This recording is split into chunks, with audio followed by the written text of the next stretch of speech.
Hi, thanks for joining us for Listen Up Homebuyers, a podcast with the National Association of Exclusive Buyer Agents. I am so pleased to have my friend Ben Clark. He is the owner and president of Homebuyer Representation, an exclusive buyer brokerage in Salt Lake City, Utah. Ben is also the president of the National Association of Exclusive Buyer Agents. So with all that out of the way, hi, Ben. Hey, how's it going, Vic? Going great, going great.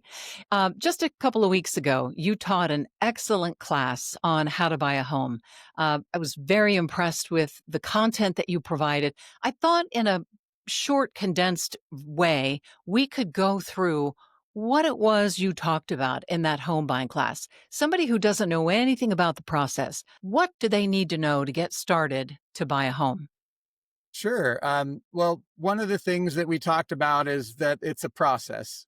Buying a home is a process, and probably the first step in the process, and I feel is the most important. It's not very often talked about, and that's finding an agent with your best interest at heart. And what that means is finding a brokerage that will commit to stay on your side throughout your home purchase and won't switch allegiances or lower your level of representation. And that's could be an issue, if you're looking at homes with an agent that's only showing you homes listed by their brokerage, or if you're working with an agent and you see a home and that home is listed with them. Maybe you call the listing agent. There was a big ad during the Super Bowl that said, we're the only platform that helps you connect directly to the listing agent. Well, we're here to say that's not a great idea. I agree. If you have an agent on your side, that can help you get the information you need about a property, that's much better to have a company that represents you and you only, that's legally contracted and obligated to stay on your side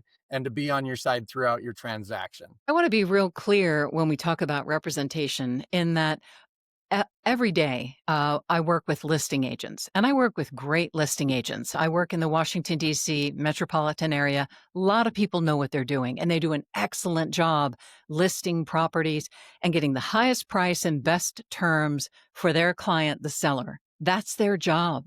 That's what they're supposed to do. So keep this in mind when you're out house hunting, when you're looking at properties online. You don't want to reach out to the agent who has a signed agreement with the seller to get the best terms and the highest price for their home. Makes sense. Absolutely. We work amicably once we're under contract. There's no question about that. Everyone has a common goal, protecting their client's interests, but also making sure that all along the way, everyone is protected, and then you get to settlement and you own the property that you want. So there are clear sides that often, with all the confusion and misinformation out there about real estate, it gets lost in the noise, how important representation is. It's so important that Ben and I are members of this national organization, and that's all we do is work for buyers. So that's how important it is to us. And we just want to make sure people understand that that's what we want to convey to the consumer out there. Correct. Yeah. It's so important. And I like that you said they're not bad. They're doing their clients a service that they were hired to do. They're representing the seller. That's what they're contractually and legally obligated to do. And they do a good job at it, which is why a buyer should have a professional on their side doing a good job for them. Right, right. Okay, so what else? We've covered pretty much representation. What else do people need to know? So that's kind of first step. A lot of times people talk about pre-qualification being the first step. You do want to make sure you're qualified to purchase a home, and you need to know kind of what your budget is. But with an agent that works for buyers only on your side, they're aware of lenders that can offer good, solid, credible advice that can help you pre-qualify, that won't wrong directions, and that will have good rates and good fees. Now, you're not obligated to work with any lender that you talk to. So the first lender you talk to, you don't need to be obligated. So getting pre-qualified isn't a bad first step. But a good exclusive buyer's agent on your side can help guide you or present you with options of good lenders that will give you competitive quotes and help you figure out your financial situation so that you can be pre-approved and compete with other buyers if you find a property that you're interested in. So that'd Right. be step number two, I would say.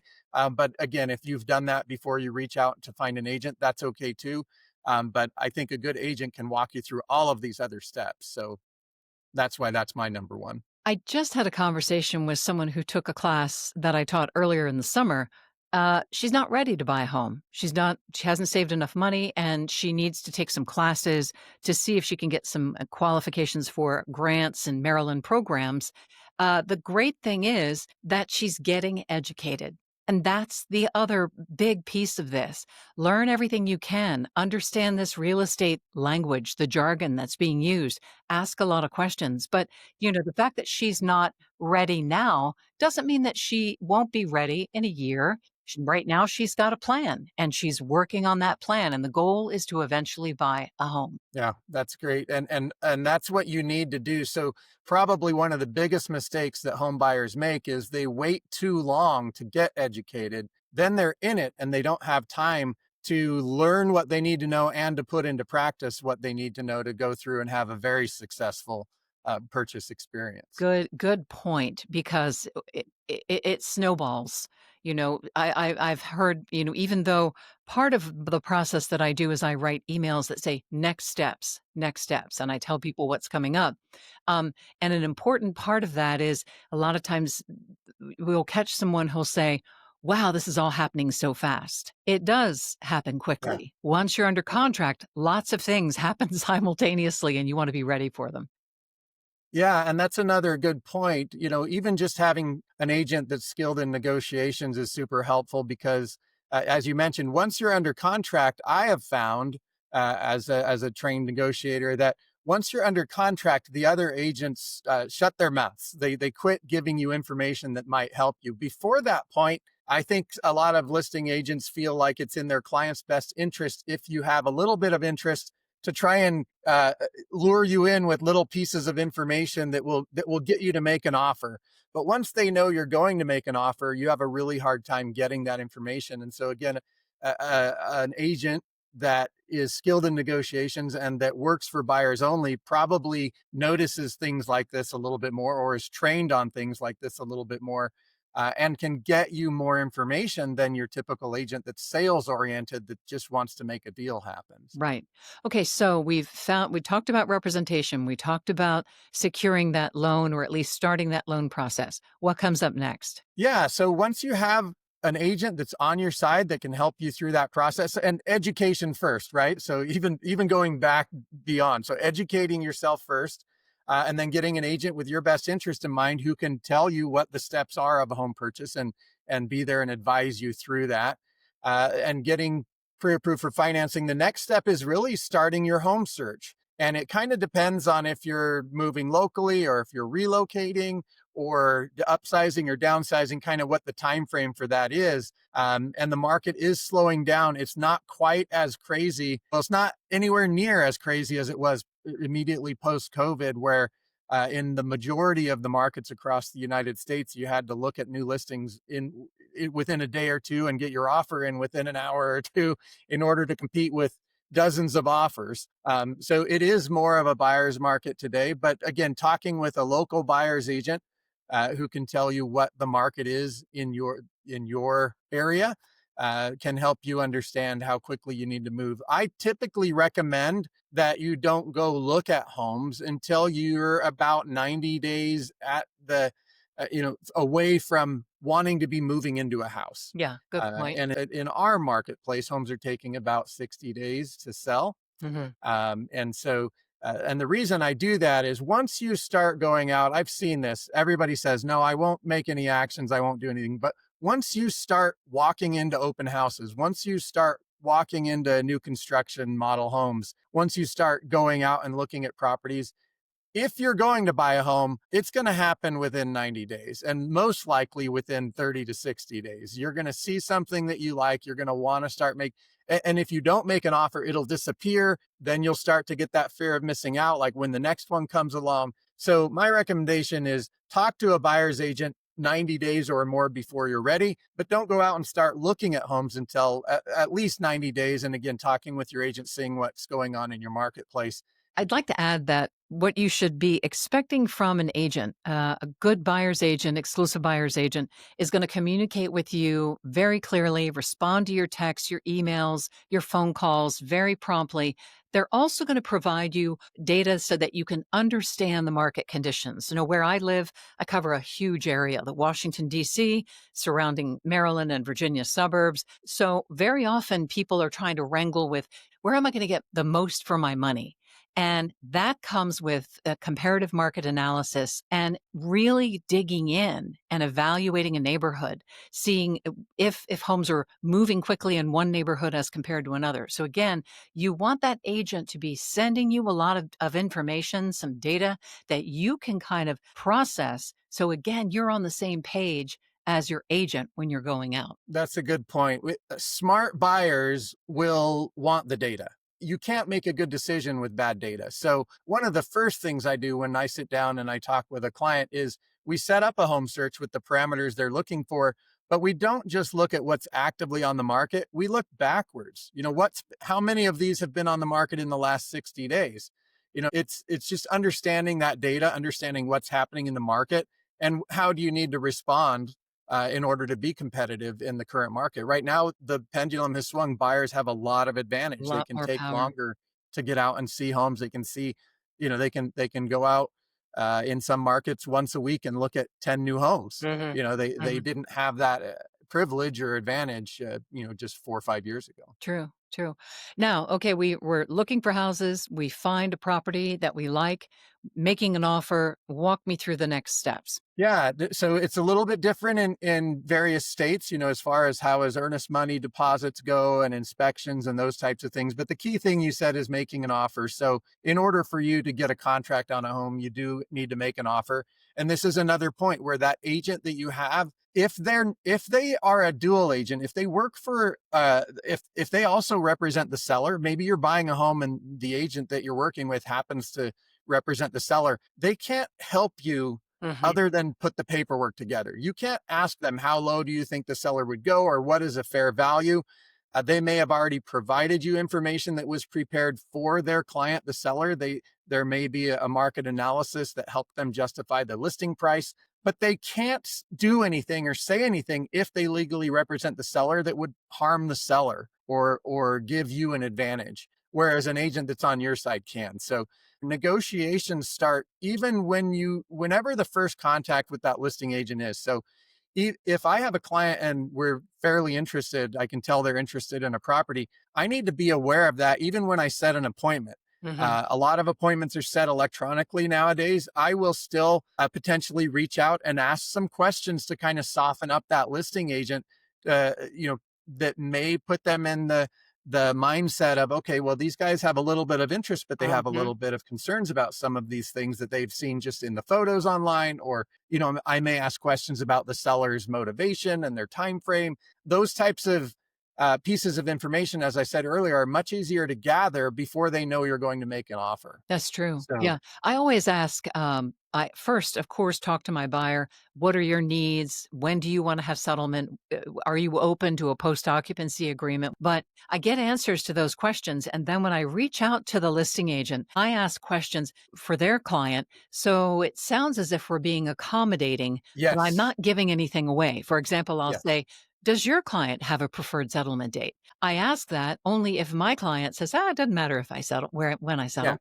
Then you can concede Right, to give them something right, which is of value so you can have a better outcome right, in your right. negotiations on It's price and just stuff. all Yeah. part of what you mentioned about reaching out that initial time, getting on their radar, having that communication open.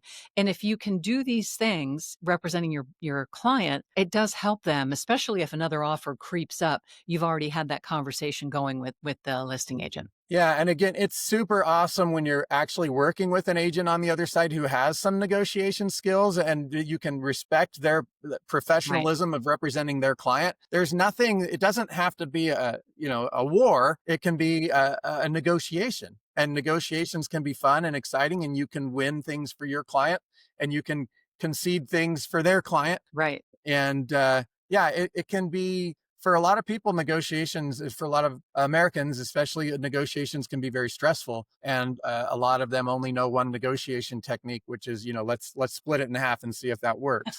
Right. And that's, there are times to offer that. Right.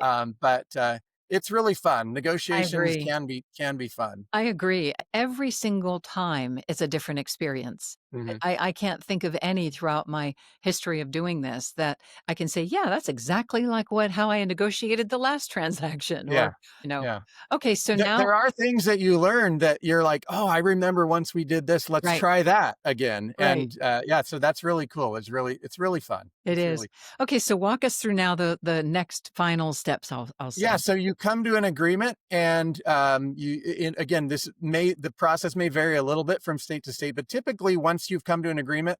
If you have an agent on your side, they've typically built in some due diligence period or Right. some contingencies that would protect you as a buyer from losing your deposit if you find some reason to back out of the transaction. So that would include home inspections. That could include talking to neighbors, talking to building and zoning, talking to, well, we provide, and I think most states have what's called a due diligence checklist that basically tells buyers, here are some common things you may want to look into with any home purchase Mhm. and find out whether or not there's a deal breaker in there. The ability to have pets, if you're in a condo association or even in some HOAs, they have different pet restrictions.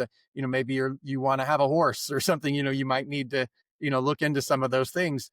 That it wouldn't be the first time that somebody has bought a home and then realized they couldn't use it for the purpose they bought it for. Yeah, that's There's wow. restrictions today on short-term rentals, Airbnbs and things like that in a lot of areas. So doing what's called your due diligence, which is to check into anything and have any tests and evaluations that you want done. So not for the purpose of getting out of the deal or negotiating a better deal, although we do those two things when Mhm, it's in our client's best interest, mhm. but primarily to understand, if I do go through with this, what am I buying? What are the downsides? What expenses am I going to have? And then do I still want to go through with this or not? So that Right. would be that due diligence period. Right. And then there's the point of no return where you've gone through the due diligence and all the contingencies are worn out. Hopefully by then, you're 100% sure that you want to move forward. And then walk us through those last few things. Yeah, so at that point, you're just finishing getting your loan, and this is in our state. It's two different deadlines. So there's the due diligence deadline, and there's also an appraisal and financing deadline. And that means that if the home appraises for less than the purchase price, the buyer has the opportunity to, again, it depends on what the contract says, but generally, they could cancel the contract if it appraises for less, or they could renegotiate with the seller, or they could pay the difference. So those are all three options. But getting your loan finished up and getting that appraisal out of the way is one of those steps. Now, again, this is another reason why having an agent on your side. I mean, you don't want to. You're going to pay a home inspector. You're going to pay, a roofing contractor to come out and look at things if there are concerns with any of those things. If you have a good exclusive buyer's agent on your side, hopefully you've already determined a fair market value so you don't run into appraisal issues. So part of negotiating sometimes is walking away. That's right. And we many times over decades, when we walk away, the seller will call us back a week or two later and say, okay, come back, let's sit down at the table again and work it out. And we've Don't got a break better up deal. with us. Yeah. Let's make And this and work. unfortunately for the seller, many times we've found a better house and we're already under contract. Right. Um, Right. but the times when we're not, we get our clients a better outcome, a better purchase price. Anything else? At that point, you just go to closing, and there are other due diligence. You want to look at the title report and the easements and those things like we talked about. But at that point, you just finalize your loan. You'll go sign some loan documents digitally nowadays most of the time, and there's a couple that you'll sign physically in many states. And then those go back to the lender. The lender sends the money that they're bringing in. You bring your money in from your accounts, and then everything records in your name, and you own a property, and you can move in. So There you go. again, as everybody's aware, there's a lot of other little things Right. moving Right. and Right. involved in that. But yeah, with somebody on your side to kind of help you walk you through and set up a reasonable calendar and expectations. It can be a very quick, as you said, and fun and enjoyable, and even stress-free process for a buyer, even if you're a first-time buyer, if you have a professional on your side. I agree. I agree. That's the goal, right? Is making it as enjoyable as possible. It's going to be a little stressful. You're going to be evaluating things and so forth. So it's an expensive thing to do, but it also is a lot of fun. It's life changing. Yeah. Well, one of the other things that you just brought up, I mean, especially for first time buyers, a lot of times they're renting and they have a lease end date. And that's again why it's important to kind of understand what's happening in your market. You don't want to feel forced to go through with a transaction that's not right because you're now going to have to move out. So you'll want to do things probably a little bit earlier. Don't wait till the last day of the deadline to do what you need to do. Hmm. Get everything done. So if you need to switch horses and look for a different house, you're not feeling that stress of Yeah. I'm going to be kicked out of my rental if I don't do this. And whenever possible, an exclusive buyer's agent is your best bet. So they will not have listings. They will not represent sellers. They'll be on your side throughout the transaction, regardless of which home you want to buy. So go to NAEBA.org and find an exclusive buyer's agent in your area. Ben is the president of the National Association of Exclusive Buyer Agents. He also is the owner of an exclusive buyer brokerage, Homebuyer Representation, in Salt Lake City, Utah. Thanks so much for joining me, Ben. I really appreciate it. Thanks, Victoria.